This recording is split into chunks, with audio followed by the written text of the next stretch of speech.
Halo semuanya, selamat datang di video ini. Perkenalkan, saya Andrew Everniel Tondang dengan NIM 2302110600077. Dan di video kali ini, kami akan membahas topik yang sangat menarik, yaitu manajemen media penyimpanan pada dua sistem operasi populer, yaitu Windows dan Linux. Kita akan menguraikan bagaimana kedua sistem ini mengelola penyimpanan, apa perbedaannya, serta fitur-fitur unggulan yang ditawarkan.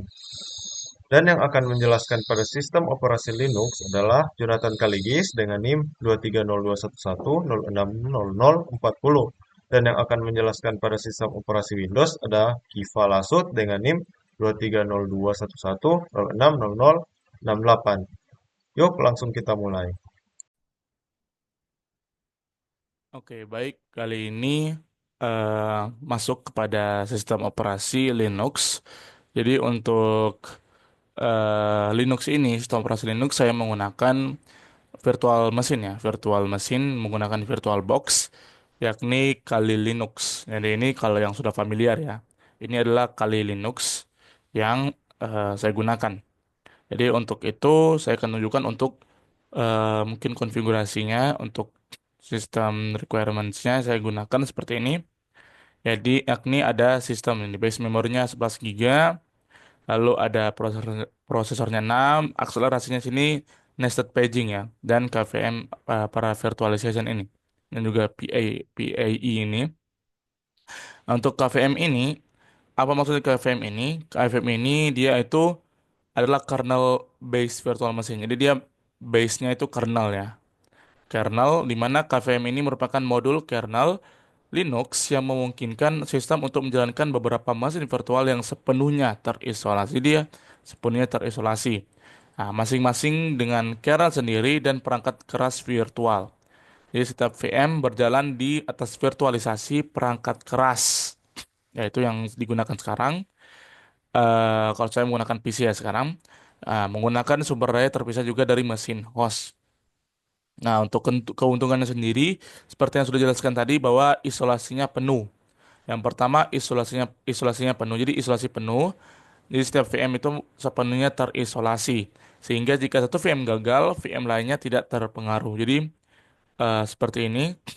Jadi jika ini VM-nya gagal, VM-VM lainnya tidak akan terpengaruhi gitu. Eh, Lalu fleksibilitas ya. KVM ini mendukung berbagai sistem operasi tamu seperti Linux, Windows, dan lain-lainnya. Lalu pengolahan sumber daya. KVM dapat mengelola alokasi CPU, memori, dan disk secara efisien yang memungkinkan penggunaan sumber daya yang optimal. Nah, jadi jika sudah setting seperti ini semuanya, mungkin bisa dilihat juga di YouTube yang lain, di Google, caranya. Di sini kita langsung saja start. Ini kan tadi show. Jadi ini kalau kalau belum masuk maka akan jadi start. Untuk konfigurasinya nanti di setting ya. Ini tidak bisa di setting karena saya sudah masuk di dalamnya. Ya, jadi untuk sistemnya sini motherboard ini bisa dibentuk ini ya base memorinya, prosesornya juga ini bisa ditengahin. Untuk akselerasi ini default saja ya. Defaultnya itu juga yaitu seperti ini. Reset paging dan segala macam. Ini akselerasi untuk defaultnya. Jika sudah, maka kita akan masuk ke dalam Kali Linux. Jadi mungkin tampilannya akan masuk jadi kali, bisa usernya mungkin sama semuanya. Jadi user pertama itu kali dengan password yang sama itu kali. Itu sama ya. Jadi jika sudah masuk, saya akan tunjukkan untuk manajemen media penyimpanannya. Jadi untuk kali ini media manajemen media penyimpanannya bisa dilihat, kita bisa masuk tadi terminal ya, atau mungkin langsung bisa masuk ke dalam root juga bisa, atau terminal juga bisa. Jadi kalau masuk ke dalam root juga harus menggunakan password yang sama ya, seperti yang sudah dimasukkan tadi di awal, di paling awal ya pas masuk kali itu ada password kan. Jadi passwordnya itu untuk root juga sama seperti yang di password tadi. Nah, di sini karena kita sudah masuk ke dalam root, mungkin kalau kita ls sini masih kosong karena ini belum masuk ke dalam direktori root. Nah, direktori root itu apa? Direktori root itu seperti ini. Nah, hanya seperti ini eh, C dan D, CD, lalu slash, lalu kita enter masuk, maka masuk ke dalam directory root. Maka kalau kita ls atau lihat file-file di dalamnya, maka muncul ya. Di sini ada bin, home dan segala macam. Jadi apa itu? Jadi kalau belum tahu bin itu apa dan segala macam. Jadi bin itu singkatan dari binary untuk directory yang berisikan itu aplikasi atau program yang menjadi dasar dari Linux seperti itu. Kalau home ya sudah tahu ya. Home itu untuk user, directory ya untuk home untuk user seperti itu. Lalu ada di sini mungkin etc ya atau yang lain-lain mungkin bisa dicari. Kalau etc ini file untuk konfigurasi ya, konfigurasi berupa teks untuk ya mengubah konfigurasi dari sistem. Jadi ini juga termasuk inti juga ya. Jadi ini semuanya sebenarnya penting. Jadi ini makanya dia direktorinya di root atau paling dasar. Makanya dia ada di directory root untuk hal apa file atau directory yang penting ini. Jadi di sini ada etc ya tadi etc bin dan segala macam. Selanjutnya mungkin kita akan pelajari untuk hak akses ya, hak akses dari setiap pengguna atau pengguna ya, pengguna untuk mengakses file-file ini yang ada di sini. Nah, di sini bisa ls min l saja untuk melihat perizinan ya, perizinan untuk akses sebuah file, directory atau lain-lain seperti itu. Nah, di sini kita perhatikan dulu yang di awal sini, yang di awal-awal. Nah, di sini banyak sekali ini kalau masih belum tahu mungkin akan bingung ini apa maksudnya. Jadi sebelum itu saya akan jelaskan untuk hak aksesnya. Nah, di sini manajemen file, hak akses. Di sini ada read, write, dan execute. Jadi merupakan mekanisme dalam sistem manajemen yang menentukan jenis tindakan yang dapat dilakukan pengguna atau program terhadap file atau directory. Jadi menentukan jenis tindakannya. Jenis tindakan apa? Read kah atau write kah atau execute gitu. Nah, akses ini sangat penting dalam sistem operasi untuk mengatur keamanan dan mengontrol penggunaan file gitu. Oke, langsung saja saya akan jelaskan read itu simbolnya seperti ini. Ini harusnya R kecil ya. Ini R kecil. Kalau dalam kernel itu R kecil ya. Dia untuk membaca. Jadi akses ini tujuannya itu mengizinkan pengguna untuk membuat dan melihat, sorry membuat, bukan membuat, membuka dan melihat isi file, tetapi tidak dapat mengubah. Dan sekarang dia cuma read. Kalau write ya dia menulis, jadi mengizinkan pengguna untuk mengubah, menambahkan dan juga menghapus ya, atau menghapus konten file atau directory. Lalu ada execute, dia menjalankan. Jadi mengizinkan pengguna untuk menjalankan file sebagai program atau mengakses directory. Oke, langsung saja tanpa bertele-tele. Jadi kalau dalam kernel itu dia semuanya huruf kecil ya, R kecil, W kecil dan juga X. Jadi simbolnya ini seperti yang bisa dilihat tadi, ini R, W, X, ini kecil semua kan. Tapi kenapa ada banyak sekali ini? Sebelum itu saya akan jelaskan mungkin eh, dia kenapa ada banyak seperti ini. Jadi dalam sistem ini ada pembagiannya ya. Ada tiga, eh bisa dibagi tiga lah. Kita hiraukan saja dulu eh, huruf pertama atau simbol pertama ini. Kita fokus saja kepada ini, yang saya select ini. Jadi di sini ada R, mungkin ini besarin ya. Nah, di sini ada R, W, X. Jadi kita bagi tiga, ada tiga, baru ada R, W, X lagi tiga, ada tiga lagi R, W, X. Nah kan, sorry, yang ini. Nah, di sini tujuannya apa? Kenapa ada seperti ini pengulangan-pengulangan? Nah, di sini bukan bukan berarti dia pengulangan seperti ini, dia ada polanya, tapi bukan ya. Ini adalah jadi tiga tiga hak akses ini. Yang pertama itu untuk user atau ownernya, atau sekarang atau saya sekarang. Lalu RWX yang kedua ini, yang di tengah ini itu adalah grup ya, grup dari sebuah user. Jadi grup dari sebuah user yang akan bisa menjalankan akses ini, yaitu RWX, read, write, dan execute. Lalu yang terakhir ini apa? Yaitu others, yaitu lain-lainnya. Read, write, execute untuk yang lain-lain seperti itu. Nah, jadi yang ketiga pertama ini untuk user atau owner atau saya sekarang atau kalian yang sekarang lagi menggunakannya. Lalu RWX ini grup sebuah user, sebuah apa ya? Grup dari sebuah user. Lalu RWX ini untuk yang terakhir ini untuk others atau lain-lainnya. Nah, oke karena kita sudah tahu ini apa. Sekarang saya akan jelaskan ini L yang pertama ini apa. Mungkin yang lain-lain juga ya. Ini masih bingung mungkin ya. L ini itu adalah symbolic link. Jadi file ini merupakan tautan simbolis yang dia mengarah ke file atau direktori lain. Jadi seperti ini bisa dilihat kan, dia file mengarahkan file mengarahkan ke file atau direktori lain gitu. Jadi ini dia mengarahkan ke file atau direktori lain. Nah, lalu ini D ini apa? Nah, D ini adalah direktori ya. Jadi ini kan boot ini adalah sebuah direktori kan. Berarti dia benar kan ini bahwa dia adalah sebuah direktori yang dalamnya yuk, jadi ini untuk penjelasannya. Direktori direktori ini di dalamnya itu untuk perizinannya, untuk perizinan media penyimpanan yang bisa di ini media penyimpanan boot ini, dia hanya diizinkan owner. Untuk owner berarti dia hanya read, write, dan execute. Berarti dia bisa ketiganya. Sedangkan untuk grup sebuah user hanya bisa read dan execute. Ini artinya berarti write atau hak akses menulisnya tidak diizinkan. Jadi untuk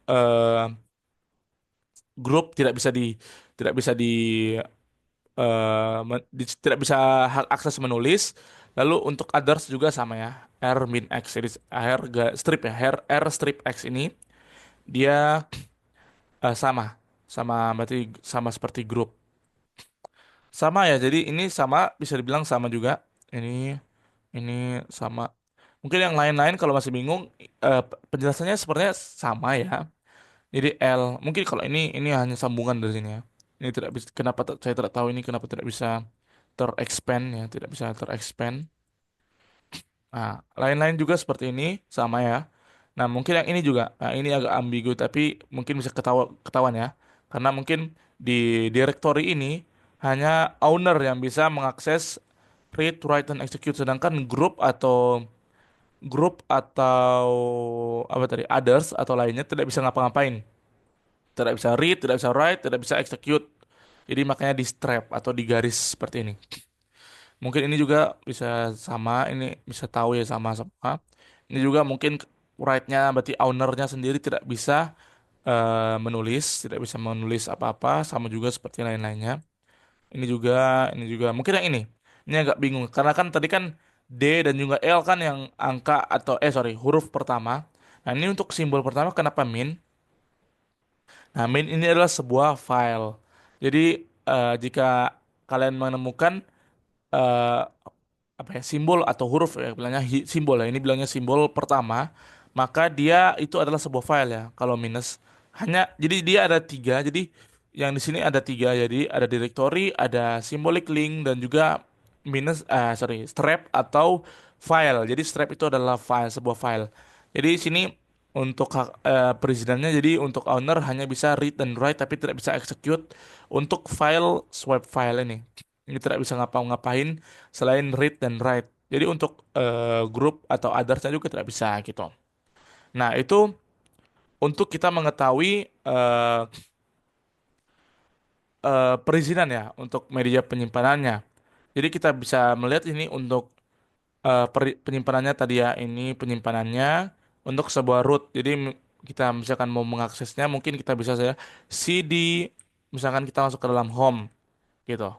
Maka kita akan masuk ke dalam home. Nah, dalam home ini juga ada penyimpanannya yang pastinya ya. Penyimpanannya itu kita lihat lagi, kita ls di dalam ini sudah ada ya, di directory home. Jadi kita sudah masuk dalam directory home, jadi kita bisa ls.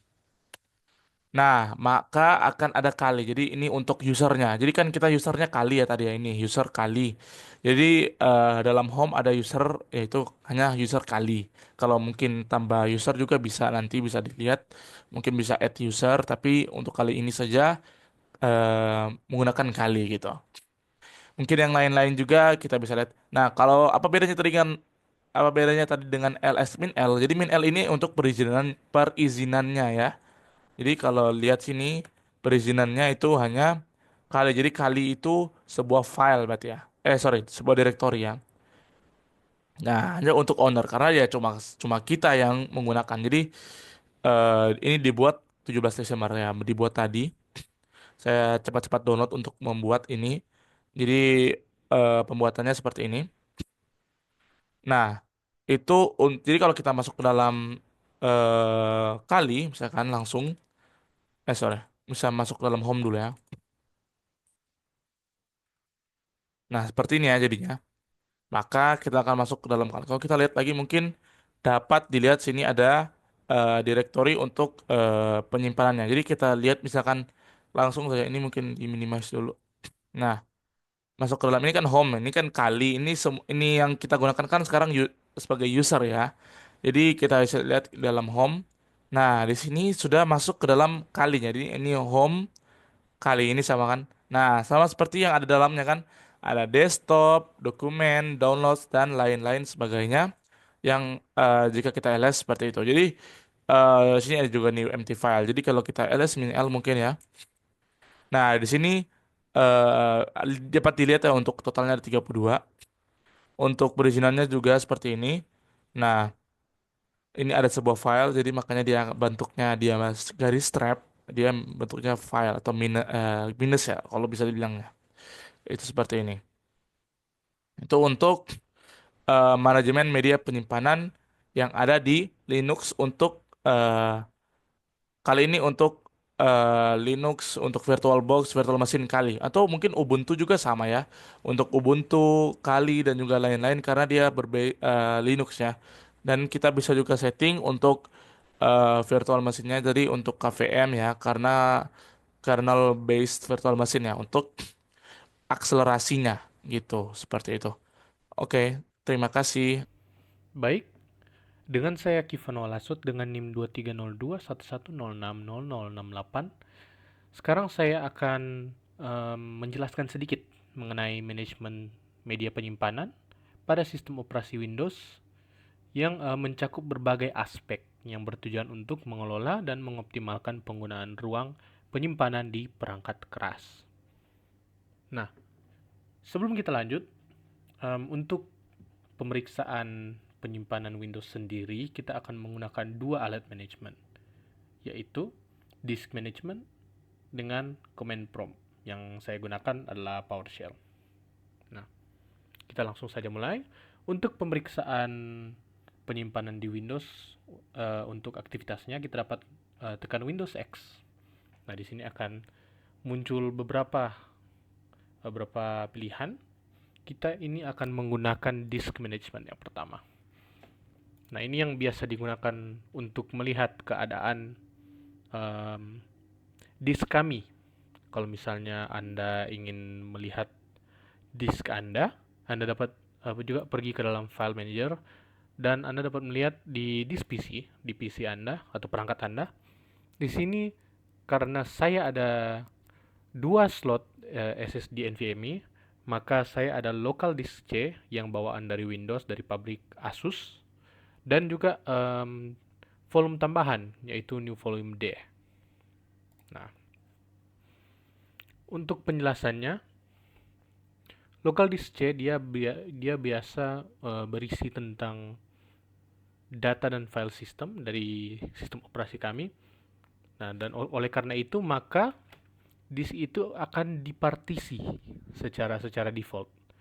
Nah, partisi pertama ada yang berukuran 260 MB yaitu EFI System Partition. Untuk EFI System Partition, partisi ini berisi file bootloader yang diperlukan oleh firmware UEFI untuk memulai sistem operasi. Nah, biasanya ini dibuat secara otomatis saat instalasi Windows pada disk yang skema partisi GPT. Nah, setelah itu, ada local disk C kami yang berukuran 453,28 GB. Untuk partisi ini dia merupakan partisi utama atau primary partition di mana dia merupakan tempat sistem operasi Windows sendiri dia diinstal di situ. dan juga file-file Anda yang biasa Anda lihat sini, misalnya di sini. Untuk disk saya, misalnya saya ambil contoh Riot Games. Ini biasa data-data dalam sini dia akan tersimpan dalam partisi yang ini. Nah, yang partisi ketiga, dia recovery partition, di mana seperti namanya, dia merupakan partisi yang berisi alat pemulihan Windows. Jika sistem mengalami masalah, partisi ini digunakan untuk memulihkan Windows ke pengaturan pabrik, mengakses Windows Recovery Environment atau WinRE, dan juga untuk ukurannya dia relatif kecil dibandingkan partisi-partisi yang ada, seperti partisi restore dan local disk, karena ya tujuannya untuk recover Windows apabila ada kesalahan, apabila ada masalah. Nah, dan juga ada restore partition yang beda lagi dengan recovery partition. Fungsi ini dia kemungkinan besar digunakan sebagai partisi cadangan atau restore khusus dari pabrik. Jadi dia kayak tangki cadangan lah dengan data-data cadangan. Nah, ini sering disediakan oleh produsen perangkat OEM untuk memulihkan sistem ke pengaturan awal. Yang partisi terakhir ada recovery partition juga dalam ukuran yang kecil. Ini fungsi dia sebenarnya sama dengan recovery partition. Partisi ini digunakan untuk menyimpan alat pemulihan sistem yang lebih kecil. Bisa juga untuk menyimpan file boot untuk pemulihan sistem minimal. Nah, itu untuk penjelasan partisi dari local disk C saya. Jadi ada partisi 1, 2, 3, 4, 5. Kalau saya sebutkan begitulah. Nah, dan juga sini ada beberapa kolom yang berisi dengan layout, type, file system, status, capacity, free space yang ada, dan seberapa banyak persentase dari free space. Jadi untuk layoutnya rata-rata semua simple dan juga type-nya basic semua. Ini file system dia di local disk C, new volume D dengan restore dengan NTFS. Dan berikut ada status di mana kita harus sering perhatikan untuk menjaga tidak ada kegagalan di antara storage management kami untuk tiap partisi ini, untuk disk C dan disk D. Nah, seperti kita bisa melihat semua partisi dari disk C dan juga disk D yang merupakan satu bagian penyimpanan utuh, mereka semua dibilang healthy atau sehat dan tidak ada masalah. Dan berikut ada kapasitas dari setiap partisi dan local disk C dan new volume D. Untuk partisi yang pertama, dia berkapasitas 260 MB dan seperti kita bisa melihat ada free space 260 MB. Untuk partisi kedua ada 1,19 GB. Nah, untuk free space-nya juga sama 1,19 GB. Dan untuk partisi ketiga ada 200 MB dan 200 MB free. Nah, di sini akan biasa ada pemakaian dari storage kami.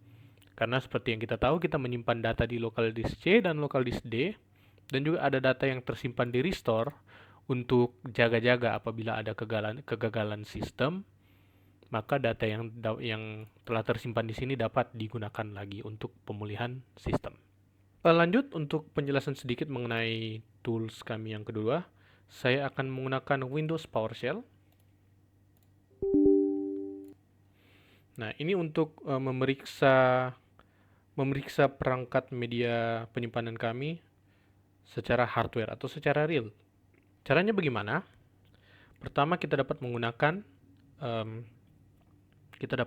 line get physical disk. Nah, tujuan dari line ini, dia digunakan di PowerShell untuk menampilkan informasi tentang semua disk fisik yang terhubung ke sistem. Informasi ini berguna untuk pemeriksa status kesehatan, jenis media, dan kapasitas disk. Kita akan enter. Nah, seperti yang kita bisa melihat, kita dapat melihat berdasarkan ini, nomor 0 dan nomor 1, kita buka di disk management, dia akan sama dengan disk 0 dan disk 1 kami, atau disk C dan new volume D. Nah, jadi ini local disk C dan ini new volume D Seperti kita bisa lihat, ini nama dari hardware-nya, ini yang bawaan dari pabrik, dan ini merupakan tambahan dari merek Adata dengan nama Legend 710. Nah, untuk seri ini untuk nomor serialnya dari pabrik. Ini untuk tipe media. Kalau untuk rata-rata laptop sekarang dan perangkat-perangkat PC sekarang sudah menggunakan SSD, tapi ada juga yang masih menggunakan media type HDD. Nah, ini can pull, operational status oke untuk keduanya, dan health statusnya oke, healthy untuk keduanya. Kita bisa melihat bahwa kedua disk saya dia berjalan dengan baik dan lancar. Nah, sebagai tambahan kita juga dapat menggunakan get partition. Walaupun kita sudah melihat partisi tadi di disk management, kita dapat melihat di command prompt di PowerShell. Nah, ini kita bisa melihat secara singkat untuk kedua drive C dan D. Untuk drive D, seperti yang saya bilang tadi kan tidak dipartisi ya, drive D, new volume D. Jadi maka partition number-nya minimal atau cuma 2. Dengan yang pertama, dia merupakan file reserve atau bisa dibilang mirip dengan restore yang di file C untuk menyimpan data kecil cadangan, dan media penyimpanan utama kami yang bertipe basic. Nah, ini offsetnya dan drive letternya, ini drive D, dan ini partisi-partisi dari local disk C tadi dengan ukuran-ukurannya, dan ini namanya system reserve basic yang merupakan penyimpanan utama, recovery basic dengan 22 GB dan 200 MB recovery. Setelah penjelasan mengenai media penyimpanan dalam sistem operasi Windows, ada beberapa hal yang ingin saya tambahkan atau tekankan, yaitu mengenai keamanan media penyimpanan dan juga monitoring penyimpanan Windows. Nah, untuk keamanannya sendiri, Windows mendukung beberapa metode untuk mengamankan media penyimpanan, seperti BitLocker. Dia mengenkripsi drive untuk melindungi data dari akses tidak sah. Jadi orang yang seharusnya tidak mengakses data itu tidak akan dapat hak akses lah untuk data tersebut. Dan juga ada metode permission, di mana dia mengatur hak akses pada file dan folder menggunakan ACL atau access control list. Jadi user dengan yang tidak memiliki permission atau tidak memiliki hak akses untuk suatu file atau data tidak akan mendapat izin mengakses data tersebut. Nah, dan metode terakhir ada dari Windows sendiri, mereka menggunakan software Windows Defender, di mana dia memindai file untuk mencegah ancaman dari malware. Nah, dan untuk monitoringnya bagaimana? Monitoring penyimpanan. Kita dapat menggunakan dua tool yang saling berkaitan. Pertama, kita dapat menggunakan Task Manager. Kita buka Task Manager. Nah, di sini kita akan buka di Performance. Nah, ini dia kita dapat melihat kerja CPU kami, RAM kami, dan juga kedua media penyimpanan kami. Dan juga ada GPU, 2 GPU sini, WiFi, dan Ethernet. Nah, Ethernet karena saya tidak pakai maka tidak jalan ya. Tapi sini kita akan fokus pada disk management. Nah, untuk disk C, karena dia merupakan disk yang berisi sistem data atau data system, jadi kita bisa melihat bahwa ini merupakan sistem disk, maka ada aktivitasnya. Nah, dan aktivitasnya akan jalan berdasarkan aktivitas ini. Di chart yang ini kita bisa melihat, kita dapat melihat active time-nya, average response time, read speed, dan write speed. Nah, dan untuk disk D, ya, dan seperti kita bisa melihat untuk disk D, untuk disk D sendiri dia bukan merupakan sistem disk. Karena yang merupakan sistem disk dia disk C yang sedang menjalankan proses sekarang. Nah, ini kita dapat lihat active time-nya, average response time, write speed, ini speed dia bekerja, dan read speed di mana dia memproses data. Nah, dan ini karena saya lagi tidak menggunakan apa-apa di disk D, saya tidak menjalankan aplikasi atau program atau apapun, atau tidak menggunakan data dari disk D sekarang, maka tidak akan ada aktivitas. Dikarenakan ya memang datanya lagi tidak dipakai, dan disk D sekarang lagi tidak dipakai. Nah, untuk melihat persentase secara kategori, seberapa banyak sih penyimpanan kami yang kami gunakan.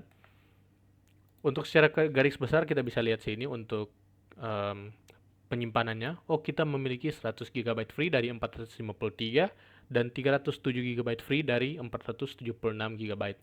Nah, untuk local disk C, kita dapat lebih memperjelas lagi. Kita buka settings. Kita buka di storage. Nah, di sini karena local disk C merupakan system disk, maka dia akan muncul di settings sistem operasi Windows sendiri. Jadi di sini kita dapat mengatur untuk installed apps. Kita dapat melihat sini aplikasi apa saja yang kita install. Nah, seperti sini ada Valorant, game, WhatsApp, Spotify, MongoDB. Ini file yang tersimpan dalam local disk C.